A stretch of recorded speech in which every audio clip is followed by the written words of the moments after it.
At this time, guys, I'd like to welcome Joey Ryan to the show.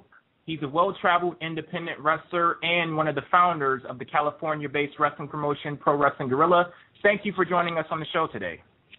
The pleasure's all yours. Well, it definitely is.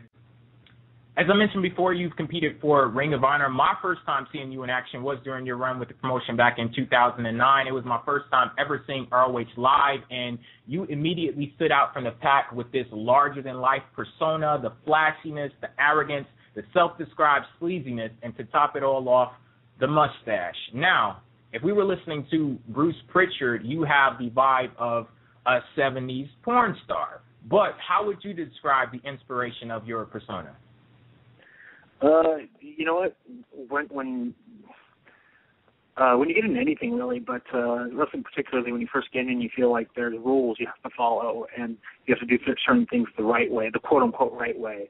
And in wrestling, once you get established, you kind of learn that there's no right way and there's no wrong way to do things. You carve your own path. And once I realized that the canvas, so to speak, was blank, and I could paint whatever picture I wanted to, I decided to be the wrestler that I grew up watching, which was in the 80s. And so I just tried to be a very 80s persona in my wrestling character, which even the biggest baby faces in the 80s are kind of sleazy nowadays. Like if you saw someone on the street that looked like Magnum PI in the 80s, you might think, wow, that guy's cool. But now you'd be like, stay away from me, you sleazy guy, because that's just the way the perception is. So just by trying to be an 80s babyface, I became a sleazy heel.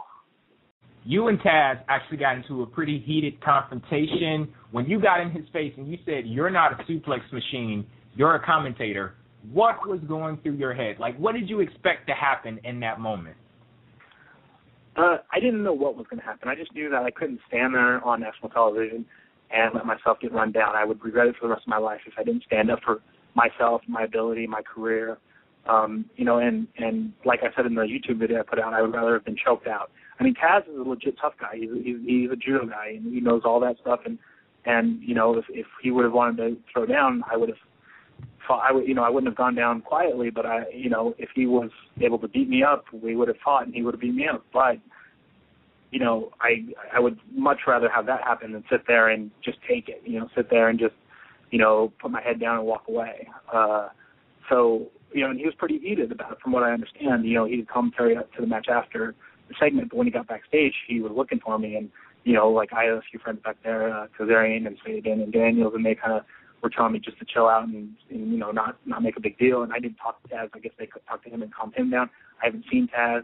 I haven't tweeted Taz, and nothing since that confrontation in the ring. Well, as you mentioned, you uploaded a YouTube video addressing the situation, and this feud between you two has extended beyond TNA programming. And in that video, you said that Taz nor any of the other judges ever drew any main event money, so they had no credibility to judge. And Taz, he actually took to Twitter, and he's been taking some shots at you. He basically said that you should thank him for making you famous, and these are his words, quote, "The crying and bitching is ridiculous." Do you have a response to that? It's easy for him to say that because he's, how can I put this?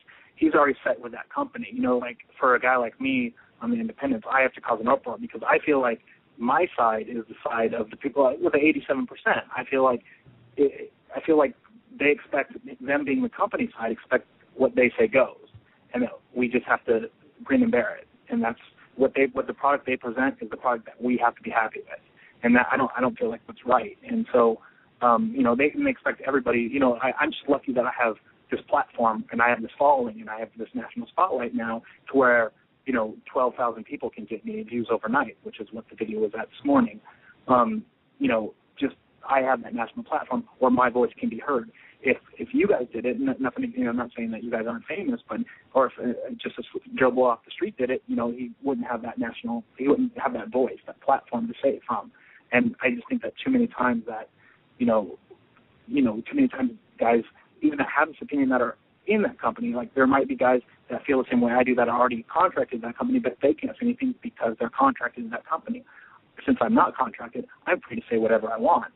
And I feel like I've got the backing of the people with me, because I feel like a lot of things I say are a lot of things they feel, but they don't feel like they have a voice.